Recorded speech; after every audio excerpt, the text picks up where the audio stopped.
ঢাকায় থাকার কথা ছিল। আল্লাহ পাকের ইচ্ছা, আমি 1% সম্ভাবনাও ছিল না আজকে এখানে আসার। আমি আগেই বলে রেখেছিলাম অ্যাডভোকেট সৈয়দ জহুরুল সাহেব আসবেন। তা আল্লাহ পাক হয়তো চেয়েছেন, এই জন্য আমি হঠাৎ করেই কালকে চলে এসেছি রাতে। আসার মধ্যে দিয়ে যে অন্তরের যে টান, সেটাই হলো মূল কথা। এখানে আমি বলতে চাই যে সালাম ভাইয়ের কারণে, সালাম ভাইয়ের মৃত্যুটা আমাদেরকে খুব বেদনা দেয়। উনি অসুস্থ হয়ে পড়লেন, ওনার পাশে আমরা দাঁড়িয়েছিলাম এবং হাসপাতালে গিয়েছিলাম। ওনাকে বারবার চিকিৎসার জন্য তাড়া দিয়েছিলাম, উনি যেন উন্নত চিকিৎসার জন্য ঢাকায় যায়। ঢাকাও গিয়েছিলেন। তারপরে উনি আসার পরে আরও উন্নত চিকিৎসার ওনার প্রয়োজন ছিল, ইন্ডিয়াতে যাওয়ার দরকার ছিল, যেটা আর দেওয়া হয় নাই। ইন্ডিয়াতে যাওয়ার আগেই উনি এই মসজিদ উদ্বোধন করলেন, আমাদেরকে দাওয়াত করলেন, আমরা আসলাম, ভিত্তিপ্রস্তর স্থাপন করে মসজিদের নামাজ শুরু করলেন। আমরা সেখানে প্রথম জামাতে ছিলাম আমরা। তারপরেই ওই দিনই উনি, আমরা যাওয়ার পরে উনি ওই দিনই ইন্তেকাল করেছেন। আল্লাহ পাক ওনাকে কবুল করুক। ওনার এই মৃত্যু হয়তো উনি কষ্টদায়ক, কিন্তু উনি যেভাবে আমাদের মাঝখানে চলে গিয়েছেন, এটা একটা সৌভাগ্যের ব্যাপার। উনি মসজিদে কাজ করাকালীন সময়ে উনি ওখান থেকে চলে গেছেন এবং এই মসজিদের পুরা উদ্যোক্তা উনি ছিলেন। তা আল্লাহ পাক ওনাকে জান্নাতুল ফেরদৌস দান করুন। আজকের এই মাহফিল থেকে আমরা সবাই ওনার জন্য দোয়া করব।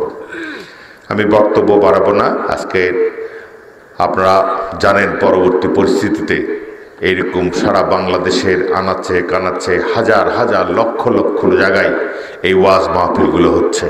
মানুষের মধ্যে আনন্দ, মানুষের মধ্যে এই যে নতুন স্বাধীনতার যে তৃপ্তি, সেই তৃপ্তি সহকারে, যেটা গত 15টি বছর তারা তাদের বুকের মধ্যে যে জগদ্দল পাথর চাপিয়ে বসেছিল, সেখান থেকে মুক্ত হওয়ার পর থেকে মানুষ তাদের ইচ্ছা মতো এই তাফসিরুল কোরআন মাহফিল বিভিন্নভাবেই তারা আয়োজন করে আসছে। আমরা সেখানে যারা ওয়াজিন, তারাও যেরকম বিজি, আমরাও এরকম ওয়াজ মাহফিলে যাচ্ছি। আল্লাহ পাকের হুকুমে আমরাও একসময় নিষিদ্ধ ছিলাম, ওয়াজ মাহফিলগুলোতে যেতে পারতাম না।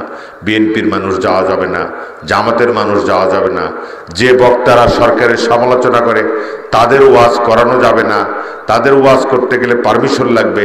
মানে ষড়যন্ত্র ছিল এই প্রজন্মকে ধ্বংস করার জন্য, এই মেধাকে ধ্বংস করার জন্য।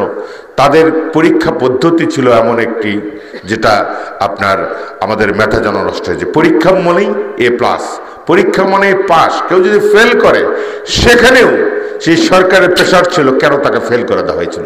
এই জন্য আমরা সর্বসময় আমরা শুকুর আলহামদুলিল্লাহ বলি যে আমরা যারা শুধু রাজনীতি করি তারা নয়, বাংলাদেশের প্রতিটি মানুষ মুক্ত হয়েছে শেখ হাসিনার এই শাসন থেকে। তাই আসুন, এই নতুন পরবর্তী পরিস্থিতিকে ধরে রাখার জন্য আমরা কাজ করছি। আমরা যে দলই করি না কেন, যে রাজনীতি করি না কেন, আমরা পরাজিত ফ্যাসিস্ট সরকারের বিরুদ্ধে আমরা ঐক্যমতে বাংলাদেশকে আমরা এগিয়ে নিতে চাই। এই বাংলাদেশে যেন আবার কোনো ফ্যাসিবাদ কায়েম না হয়, এই বাংলাদেশ যেন আবার ভোট চুরির কোনো যুদ্ধ না হয়, ভোট চুরির জন্য যেন কোনো নতুন করে আন্দোলন করতে না হয়, ভোট চুরি বন্ধ করার জন্য, ভোট ডাকাতি বন্ধ করার জন্য। এমন একটি বাংলাদেশ আমরা চাই যে বাংলাদেশ হবে একটি শিক্ষাবান্ধব বাংলাদেশ। এমন একটি বাংলাদেশ চাই, সেই বাংলাদেশ হবে ইসলাম প্রিয় বাংলাদেশ, যে বাংলাদেশ হবে সন্ত্রাস মুক্ত বাংলাদেশ, যে বাংলাদেশ হবে দুর্নীতি মুক্ত বাংলাদেশ, শান্তির একটি বাংলাদেশ। এই বাংলাদেশকে বিনির্মাণের জন্য আমরা কাজ করছি। আপনারা সবাই আমাদের জন্য দোয়া করবেন এবং আজকের এই মাহফিলের সফলতা কামনা করছি। বিশেষ করে এই মসজিদের উন্নয়ন কল্পে যে আজকের যে মাহফিলের আয়োজন করা হয়েছে, আমরা উদ্যক্তভাবে আপনাদের কাছে আহ্বান জানাবো, আপনারা সহযোগিতা করবেন। সবাই শরিক হবেন এই মসজিদের উন্নয়নে, আমরাও আমাদের পক্ষ থেকে শরিক হব। পাশাপাশি সরকারিভাবে যদি কিছু করার থাকে আমরা সেটা করব ইনশাল্লাহ। আমরা সেটা ঘোষণার কোনো প্রয়োজন নেই, আমরা করব। পাশাপাশি আমার মা দেশমাতা বেগম খালেদা জিয়া অসুস্থ অবস্থায় দেশের বাইরে রয়েছেন। মাহফিল আল্লাহ পাক কবুল করে নিক এবং এই মাহফিলের উসিলা করেই আল্লাহ পাক আমাদেরকে যেন অতীতের সকল গুনাহ খাতা মাফ করে দেয়। এই কথা বলে সবাইকে ধন্যবাদ জানিয়ে আবারও আমি সালাম জানিয়ে আমি আমার কথা বলা শেষ করছি। সবাইকে সালাম, আসসালামু আলাইকুম।